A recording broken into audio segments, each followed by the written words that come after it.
உயர்ந்த வாழ்வு. இறைவனின் பார்வையில் அனைவரும் சமம், பாரபட்சம் கிடையாது. அப்படியானால் கீழ் ஜாதி, மேல் ஜாதி, உயர்ந்தவர், தாழ்ந்தவர், ஏழை, பணக்காரன், படித்தவர், படிக்காதவர் போன்ற வேற்றுமைகளையெல்லாம் உண்டாக்கியது யார்?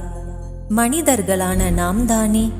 மானிடராய் பிறந்திட மாதவம் செய்திட வேண்டும் என்பார்கள். ஏனென்றால் உலகிலேயே மிக உயர்ந்த படைப்பு மனித படைப்பே ஆகும்.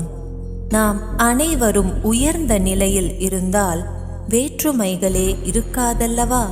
உயர்ந்த மேதைகளும் மகான்களும் உயர்ந்த வாழ்க்கையைத்தான் வாழ்ந்தார்கள். அனைவரையும் சம பார்வையில்தான் பார்த்தார்கள். விமானத்தில் பயணம் செய்கிறோம்.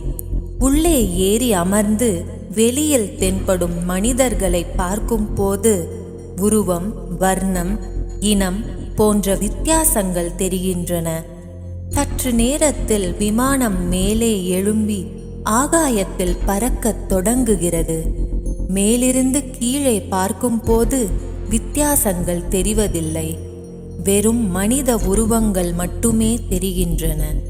விமானம் இன்னும் சற்று உயரமாக பறக்கும் போது மனித உருவங்களும் கண்களிலிருந்து மறைந்து மனித தலைகள் மட்டும் வெறும் புள்ளிகளாக தென்படுகின்றன. மனிதர்களின் உண்மை நிலையும் அதுதான். நாம் அனைவரும் உடல்களில் வாழும் ஆத்மாக்கள்.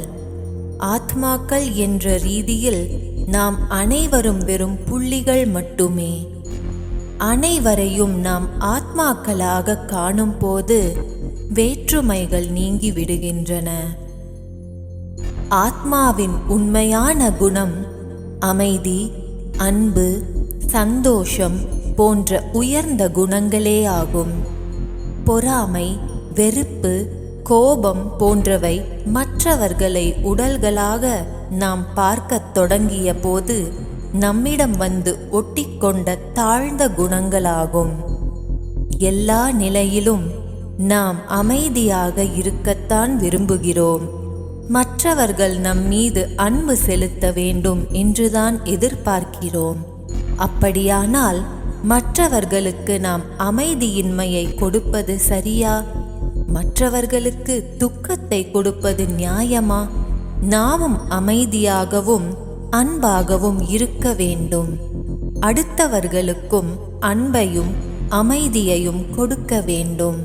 இதற்கு நாம் வேறுபாடுகளே தென்படாத வண்ணம் உயர்ந்த நிலையில் இருக்க வேண்டும். உயர்ந்த வாழ்க்கை வாழ வேண்டும். சிந்தனை துளி. மானிடராய் பிறப்பது அரிது. இந்த அரிய பிறப்பை அர்த்தமுள்ளதாக ஆக்குவோம்.